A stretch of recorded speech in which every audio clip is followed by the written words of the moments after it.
Kumusta naman ang Typhoon Carina? Ano ba yung mga paghahanda na ginawa natin para maiwasan yung mga gamit natin na malubog sa baha? Habang palakas ng palakas yung Typhoon na Carina, kalsada sila, inabutan sila ng baha dahil sa sobrang lakas ng Carina. Tulad ng motor, itong motor na to, yung NMAX, yan, yung motor na NMAX, itatawid niya sa baha, kita nyo, yan, sa dulo niyan, na-stop siya, yan, huminto siya, kasi dalawa lang yan, pinasok na yung makina natin. Yung makakatuloy.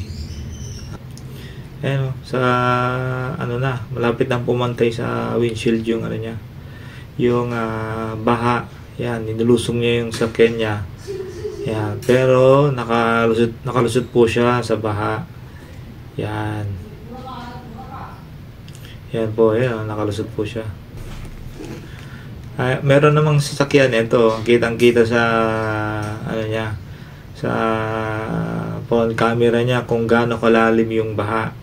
Yan, tuwan-tuwa yung mga nasa baha, nag-i-enjoy.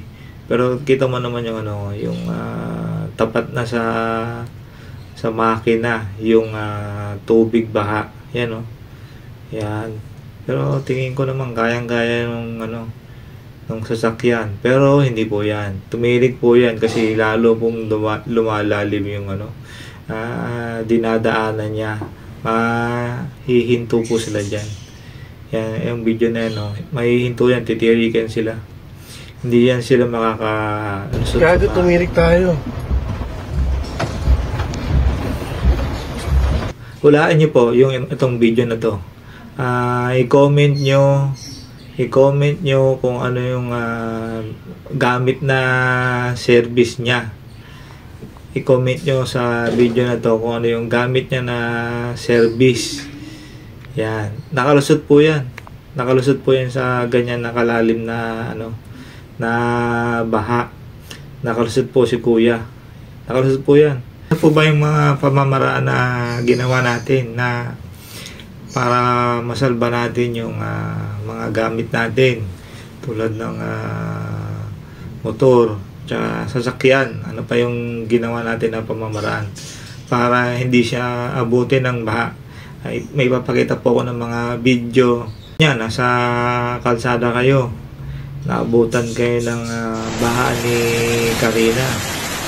Ito pong papakita ko na video yan, isinampan niya sa kariton yung motor niya para lang makalusot sa baha. Siyempre, tiba-tiba yung tiba-tiba yung may-ari ng kariton tsaka yung nagbubuhat, siyempre, para yan yung ginamit niya na pamamaraan na isinampa yung yung motor niya sa kariton. Meron namang halimbawa nasa parkingan ng bahay nyo yung motor. Yan, pinapakita sa video. Yan, ginawa ng paraan ng mga may-ari na isinampa doon sa sa mga upuan, lamesa, yan, sinampa nila yung mga motor nila sa baha para maiwasan na maabot ng baha. Kasi no choice na sila lumalalim yung baha. Tapos, yan, ginawa nila ng paraan. Kiron din ng mga hindi pinalad sa parkingan. Talagang inabot siya ng baha. Tinan mo, makikita mo sa video, nag-grounded na yung motor niya. Kasi, tinan mo, makikita mo yung sa video, may ilaw na siya. So, hindi yung ilaw niya. Ibig sabihin, grounded na yan. Inabot na yung kuryente niya para mapailaw ng kusa yung ilaw. Ganun din naman na sa parkingan, sa pinagparkan niya, natumba. Tingin ko may dumaan na na mga halimbawa truck, mga malalaking ano na kayang makatawid sa medyo hindi kalaliman na baha, napatumba ng mga alon yan. Kaya yung halimbawa o yung NMAX na yan, nakaiga na yung NMAX yan. Talagang na lubog talaga eh. Hindi natin expect talaga na na mga pangyayari na kala mo dun sa pinagparkan mo ay safe na sa baha, hindi na abutin. Pero sa sobrang lakas kaya medyo inabot. Medyo pa lang, kumbaga sa level pa lang na kaya pang maalis yung alam nyo na mababa yung lugar nyo. Tapos sa level pa lang ng tubig na alam nyo na kaya nyo pang ialis yung gamit nyo, yung sasakyan nyo, yung motor nyo, ilipat nyo na po ng parkingan doon sa pinakamataas. Kahit po siguro magbayad kayo ng kasi may nakikita ko ngayon ng mga building na parking, may bayad nga lang siya siyempre ilang man lang yun bawa isang buong araw na tag-ulan, diba? Kung lumakas ang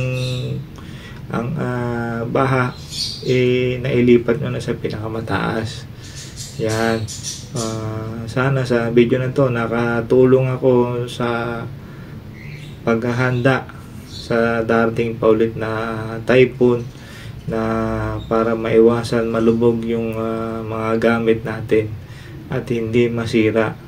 At mas lalo na siyempre pag nalubog malaking gastos yan. Gastos ang kasunod niyan. Kaya sa video na to sana may natutunan kayo para maiiwas nyo yung mga gamit nyo sa mga lugar na pinabaha. Sa amin po kasi hindi po siya binaha kaya swerte po kami sa mga alam nyo po na lugar na binabaha.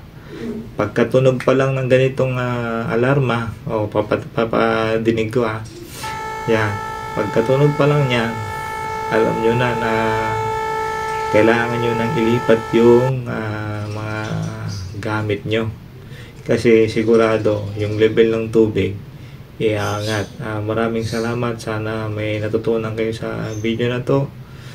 Lessons learned sa baha yan, para hindi na maulit yung ganyan pangyayari sa mga gamit natin. Maraming salamat. Huwag niyo pong kalimutan na mag-like, mag-comment, mag-share, tapos mag-subscribe sa video, tapos mag-follow naman sa Facebook page ko. Maraming salamat. God bless po. JJ Motovlog po.